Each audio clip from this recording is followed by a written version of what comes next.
এটা মোটামুটি আমাদের পূর্বাভাস যদি দেখেন, এটা আমাদের পূর্বাভাসেই ছিল যে আজকে সকালে ন্যূনতম তাপমাত্রাটা ফল করবে। এটা গত 2-3 দিনের পূর্বাভাসই বলা ছিল যে এই সময় ন্যূনতম তাপমাত্রাটা ফল করবে।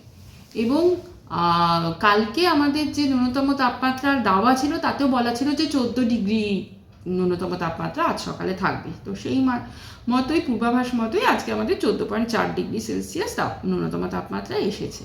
এটা মূলত হয়েছে যে আমাদের নর্থ ওয়েস্ট থেকে যে বাতাসটা আসছে, মানে নর্থ ওয়েস্টার্লি বাতাসটা স্ট্রং বাতাস আর কি রয়েছে, এবং এই উত্তর পশ্চিম বাতাসের ফলেই উত্তর পশ্চিম দিকে আমরা জানি ওইদিকে বিহার, ইউপি এই সমস্ত ঠান্ডা, মানে আমাদের পশ্চিমবঙ্গের তুলনায় ওই জায়গাগুলো ঠান্ডা। তো সেই দিক থেকে বাতাসটা আসার জন্য আমাদের তাপমাত্রাটা কমে গেছে। এর সঙ্গে মেঘমুক্ত আকাশও রয়েছে। মেঘমুক্ত আকাশ থাকলে রাতের তাপমাত্রা ফল করে। তো সেই কারণে এখন তাপমাত্রাটা কমে গেছে এবং এরকমই থাকবে, যেহেতু এই বাতাসটা এরকম নর্থ ওয়েস্টার্লি থাকবে আরও কয়েকদিন, তো এরকমই থাকবে আগামী 4 দিন।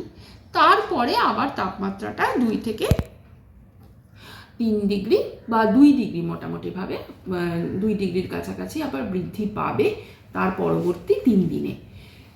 তো এই যে এখন যে তাপমাত্রাটা কমে গেছে সেটা আজকে কলকাতাতে 2.5 ডিগ্রি স্বাভাবিকের থেকে নিচে আছে, যেটা কিন্তু খুব বিরল ঘটনা নয়, মানে আনলাইকলি কিছু নয়। কারণ 2.5 ডিগ্রি মানে আমরা সাধারণভাবে বলে থাকি স্বাভাবিকের থেকে 1.5 ডিগ্রি ডিপারচারে যদি থাকে সেটাকেই আমরা নর্মাল বা স্বাভাবিক তাপমাত্রা বলি।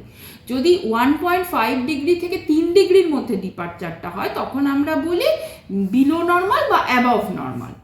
আর সেখানে এটা 3 ডিগ্রির কম, আজকে কলকাতার ক্ষেত্রে 2.5 ডিগ্রি, তার মানে এটা 3 ডিগ্রির বেশি হয়ে গেলে আমরা বলতাম অ্যাপ্রিসিয়েবলি বিলো নর্মাল, বা অ্যাপ্রিসিয়েবলি যদি 3 ডিগ্রির থেকে বেশি হয়ে যায় তখন বলবো অ্যাপ্রিসিয়েবলি অ্যাবভ নর্মাল, 3 ডিগ্রির থেকে কম হয়ে গেলে তখন বলি অ্যাপ্রিসিয়েবলি বিলো নর্মাল। তো আমরা 2.5 ডিগ্রি কম আছে, সেই তো অ্যাপ্রিসিয়েবলি বিলো নর্মালও নই, আমরা বিলো নর্মাল আছি। তো এটা মানে আমরা কথাতেই বলি যে মাঘের শীত মাঘের গায়ে, তো এটা মাঘ মাস, সেই হিসেবে এটা আনলাইকলি কিছু না। আমার কাছে কিছু ডেটা আছে যে আমরা 2020 সালের ফেব্রুয়ারি মাসের 1 ফেব্রুয়ারি 2019, 2 ফেব্রুয়ারি 2020 এই সমস্ত সময় এর থেকেও তাপমাত্রা কম ছিল। বা 2021 সালেও একদিন, ফেব্রুয়ারি মাসের 22 সালেও একদিন, 23 সালেও একদিন, সবসময়ই দেখতে পাচ্ছি। 23 সালেরটা মোটামুটি আজকের মতোই, আজকে আছে 14.4, 23 সালে ছিল 14.7, আর 19, 20, 21, 22 সবকটাতেই 14 থেকে নিচে ছিল তাপমাত্রা। তো এই ঘটনাটা খুব একটা বিরল নয় আর কি। এবং আমি জানলাম যে ফেব্রুয়ারি মাসে গত 150 বছরের যে আমাদের ডেটাবেস তাতে ফেব্রুয়ারি মাসে কলকাতাতে একদিন 7 ডিগ্রি তাপমাত্রাও নেমেছিল। তো এটা মানে কিছু আনলাইকলি নয়।